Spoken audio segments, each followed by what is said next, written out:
ആദ്യം തന്നെ കാണിക്കുന്ന നവ്യയാണ്. ആ സമയത്താണ് അനാമിക നിങ്ങൾക്ക് അങ്ങോട്ട് ഇവിടെ വരുന്നത്. ഇല്ലാതെ വേറെ എവിടെയെങ്കിലും ഇരുന്നൂടെ? ഏത് നേരം ഈ സോഫയിൽ ഇങ്ങനെ കുറ്റിയടിക്കണോ? ഈ സ്ഥലം നിന്റെ പേരിൽ എഴുതി തന്നിട്ടൊന്നുമില്ലല്ലോ, പിന്നെ എന്തിനാണ് ഞാൻ മാറേണ്ട ആവശ്യം എന്നൊക്കെ നവ്യയും ചോദിക്കുന്നുണ്ട്.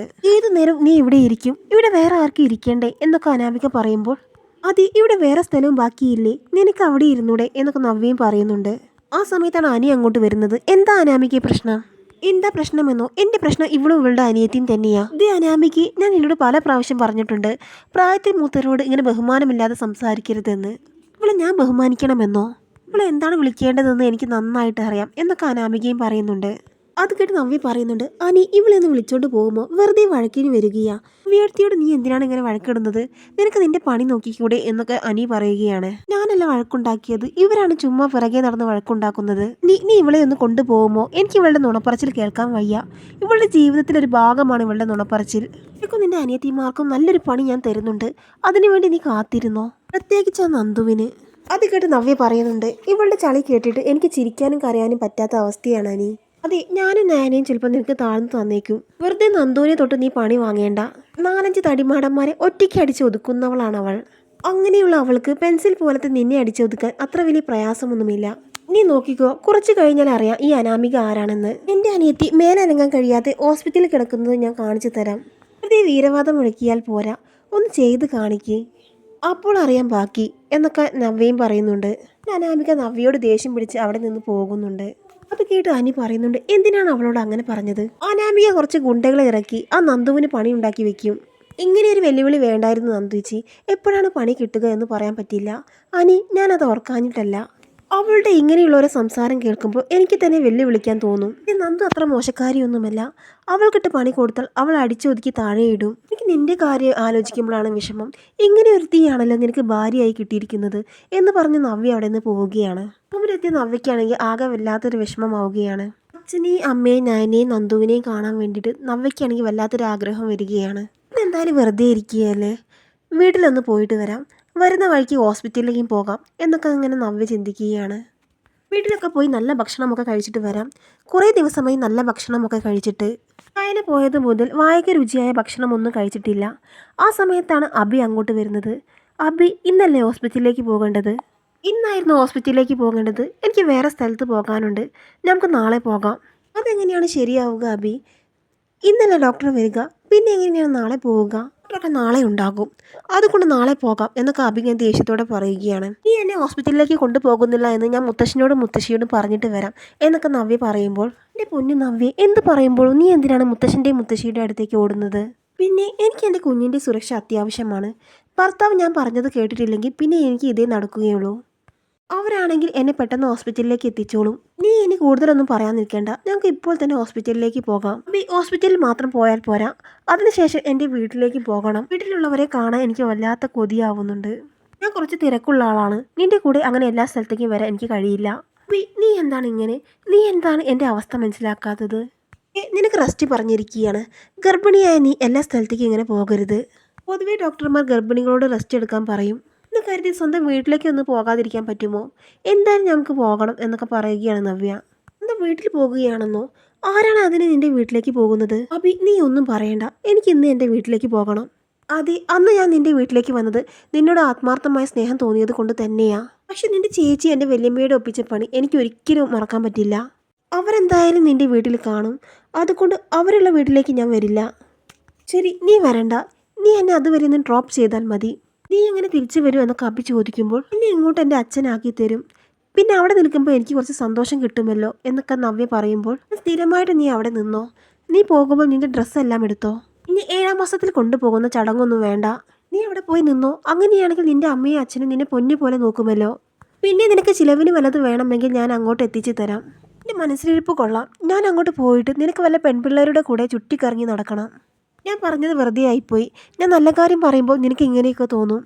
ഞാനൊന്നും പറയുന്നില്ല, നീ പെട്ടെന്ന് റെഡിയാവ് ഇതും പറഞ്ഞ് അബി താഴോട്ട് പോകുന്നുണ്ട്. അങ്ങനെ ഹോസ്പിറ്റലിലൊക്കെ പോയി അബി നവ്യയും കൂടി പോകുന്നത് പഴയ നന്ദാവനത്തിലേക്കാണ്. അവിടെ എത്തിയ ഉടനെ തന്നെ അബി പറയുന്നുണ്ട്, അതി സൂക്ഷിക്കണം, ഞാൻ പോവുകയാണ്, നിന്റെ അച്ഛനോട് ആക്കി തരാൻ പറയണം എന്നൊക്കെ പറയുകയാണ്. അബി ഒന്നും കൂടി ഒന്ന് ആലോചിച്ച് നോക്ക്, നീ അങ്ങോട്ട് വരുന്നില്ലേ? വരുന്നില്ല, നീ പോയിക്കോ, എനിക്ക് ഒന്നും ആലോചിക്കാനില്ല എന്നൊക്കെ പറയുന്നുണ്ട് അബി. ഇതും പറഞ്ഞ് നവ്യ ഗേറ്റ് തുറക്കുന്നുണ്ട്. അപ്പോൾ ആ സമയത്ത് അവിടെയുള്ള ഒരു അയൽവാസി വന്ന് പറയുകയാണ്, എന്താ നവ്യ മോളെ, എന്താണ് ഇങ്ങോട്ട്? ഇത് കേൾക്കുമ്പോൾ തന്നെ നവ്യയ്ക്ക് ചെറിയൊരു നീരസം പോലെ തോന്നുന്നുണ്ട്. ഞാൻ എൻ്റെ വീട്ടിലേക്ക് വന്നതാണ് ചേച്ചി. അതിനിവിടെ ആരുമില്ലല്ലോ. ഇവിടെയുള്ളവരൊക്കെ എവിടെ പോയി? മോൾ അറിഞ്ഞില്ലേ, അവർ താമസം മാറിപ്പോയി. എവിടേക്കാണ് താമസം മാറിയത്? അതൊന്നും അറിഞ്ഞൂടാ. എന്നാലും സ്വന്തം മോളായ നിന്നോട് അവർ ഇക്കാര്യം പറഞ്ഞിട്ടില്ലേ? എന്നോട് അവർ ഇക്കാര്യം പറഞ്ഞിരുന്നു. ഞാൻ ഇപ്പോഴാണ് ഓർത്തത്, ഞാൻ മറന്നുപോയി എന്നൊക്കെ നവ്യ അവരോട് പറയുന്നുണ്ട്. ഇതും പറഞ്ഞ് നവ്യ അബിയുടെ അടുത്തേക്ക് വരികയാണ്. അബി, നീ പോവല്ലേ, അച്ഛനും അമ്മയും വീട് മാറി എന്നാണ് പറയുന്നത്. ഇതും പറഞ്ഞ് നവ്യ കാറിലേക്ക് കയറുന്നുണ്ട്. ആ സമയത്ത് അയൽവാസി പറയുന്നുണ്ട്, സ്വന്തം വീട്ടുകാർ വീട് മാറിയിട്ട് ഇവളറിഞ്ഞില്ലേ? ഇവളെ വീട്ടുകാർക്ക് കണ്ണെടുത്താൽ കണ്ടുകൂടാ, അതുകൊണ്ടായിരിക്കും. എന്തായാലും കനകയെക്കുറിച്ച് പുതിയൊരു ന്യൂസായി, ഇത് എല്ലാവരെയും അറിയിക്കണം എന്ന് പറഞ്ഞ് അയൽവാസി അവിടെ നിന്ന് പോവുകയാണ്. ഇങ്ങനെ കാറിലിരുന്ന് അബി പറയുന്നുണ്ട്, അവരെന്ത് പണിയാണ് ഈ ചെയ്തത്? വീട് മാറുന്ന വിവരം സ്വന്തം മകളായ നിന്നോട് പോലും അവർ പറഞ്ഞിട്ടില്ലല്ലോ. അതെന്തുകൊണ്ടാണ് എന്നോട് പറയാത്തത് എനിക്കറിയില്ല. എന്തുകൊണ്ട് നിന്നോട് അവർക്ക് ഇഷ്ടമില്ല? അബി, നീ കൂടുതലൊന്നും സംസാരിക്കേണ്ട, അവിടെ എത്തിയാൽ അറിയാം കാര്യം എന്താണെന്ന്. അങ്ങനെ എല്ലാവരോടും ചോദിച്ച് മനസ്സിലാക്കി ഒരു വിധമൊക്കെ അവർ വീടിൻ്റെ അടുത്തേക്ക് എത്തുന്നുണ്ട്. അതെ, വീടിൻ്റെ മുൻവശത്ത് തന്നെ നിന്റെ അച്ഛൻ നിൽക്കുന്നുണ്ട്. ഞാൻ പോവുകയാണ് എന്ന് പറഞ്ഞുകൊണ്ട് അബി അവിടെ നിന്ന് പോകുന്നുണ്ട്. നവ്യെ കാണുമ്പോൾ തന്നെ വേണുവാണെങ്കിൽ ആകെ പേടിക്കുന്നുണ്ട്. നവ്യ മോളെ, നീ എങ്ങനെയാണ് ഇവിടെ എത്തിയത്? നിങ്ങൾ വീട് മാറിയ വിവരം നിന്നോട് ആരാണ് പറഞ്ഞത് എന്നൊക്കെ ചോദിക്കുന്നുണ്ട് വേണു. അച്ഛാ, ഇത് വലിയ വീടാണല്ലോ, വീട് മാറിയ വിവരം എന്താണ് എന്നോട് പറയാതിരുന്നത് എന്നൊക്കെ നവ്യ ചോദിക്കുമ്പോൾ, മോളെ, ആദർശ് ഇക്കാര്യം ഞങ്ങളോട് പറയാതിരുന്നതാണ്. നമ്മുടെ വീട് പൊട്ടിപ്പൊളിഞ്ഞ് കിടക്കുകയായിരുന്നല്ലോ, പെട്ടെന്നായിരുന്നു ഇതൊക്കെ. തിരക്ക് കാരണം നിന്നോട് പറയാൻ വിട്ടു എന്നൊക്കെ പറയുന്നുണ്ട് വേണു. അതൊന്നും കുഴപ്പമില്ല അച്ഛാ, എനിക്ക് തോന്നി അച്ഛനെന്തോ ബുദ്ധിമുട്ടുണ്ടെന്ന്. നയനെ എവിടെ, കാണുന്നില്ലല്ലോ എന്നൊക്കെ പറഞ്ഞ് നവ്യ വീട്ടിലേക്ക് കയറുകയാണ്. നയനിയാണെങ്കിൽ ഭക്ഷണം കഴിച്ച് പതുക്കെ ടേബിളിൻ്റെ മുകളിൽ നിന്ന് എഴുന്നേൽക്കുന്നുണ്ട്. എന്തോ ആണെങ്കിൽ വയ്യാത്ത നയനെ ഇങ്ങനെ എഴുന്നേൽപ്പിക്കാൻ വേണ്ടി നോക്കുന്നുണ്ട്. അതേസമയം നയനയെ കണ്ട പാടെ തന്നെ നവ്യ ഓടിച്ചെന്ന് കെട്ടിപ്പിടിക്കുകയാണ്. നയനെ, നിന്നെ കണ്ടിട്ട് എത്ര ദിവസമായി, ഇത്രയും പെട്ടെന്ന് നീ അങ്ങോട്ട് വാടി എന്നൊക്കെ പറയുകയാണ് നവ്യ. ആ സമയം അയ്യോ, എൻ്റെ മേലാകെ വേദനിക്കുന്നു എന്ന് പറഞ്ഞുകൊണ്ട് നയന കരയുകയാണ്. ആ സമയമാണ് കനക ഓടി വരുന്നത്. നന്ദുട്ട, എന്ത് പറ്റി? നയന മോൾക്ക് എന്ത് പറ്റി? അപ്പോഴാണ് നവ്യയെ കാണുന്നത്. നവ്യ കാണുമ്പോൾ കനകയാണെങ്കിൽ ആകെ നെട്ടുന്നുണ്ട്. അമ്മേ, ഇതെന്താണ് നയനയ്ക്ക് പറ്റിയത്? അത് മോളെ, നയനയ്ക്ക് വയറുവേദനയാണ്. നയന എന്താണ് നൈറ്റിയൊക്കെ ഇട്ട് നടക്കുന്നത്? അവൾ ഇത് ഇടാറില്ലല്ലോ.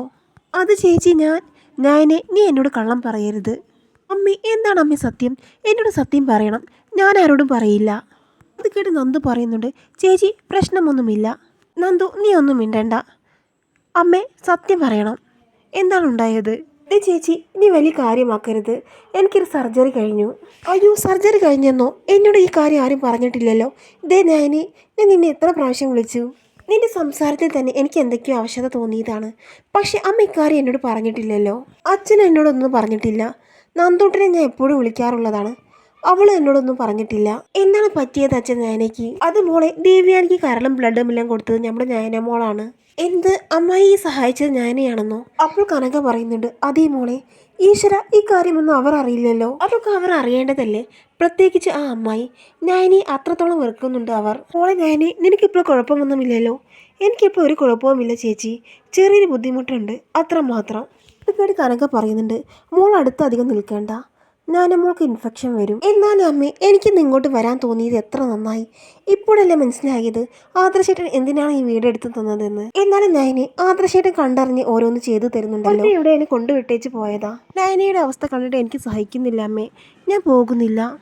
അവൾക്കിപ്പോൾ വലിയ മാറ്റമാണ്, അത് കാണുമ്പോൾ തന്നെ ഞങ്ങൾക്ക് വലിയ ആശ്വാസമാണ് എന്നൊക്കെ പറയുന്നുണ്ട് കനക. ഗോവിന്ദേട്ട, മോളെ എത്രയും പെട്ടെന്ന് അനന്തപുരിയിലേക്ക് എത്തിക്കണം. എന്നാലും അമ്മേ, ഒന്നും പറയണ്ട മോളെ, നയനമോളുടെ ഈ അവസ്ഥയെക്കുറിച്ച് നീ ഒരിക്കലും അനന്തപുരിയിൽ പറയരുത്. പിന്നെ മോളെ, ഇവിടെ നടന്ന വിവരം മോൾ ആരോടും പറയരുതേ.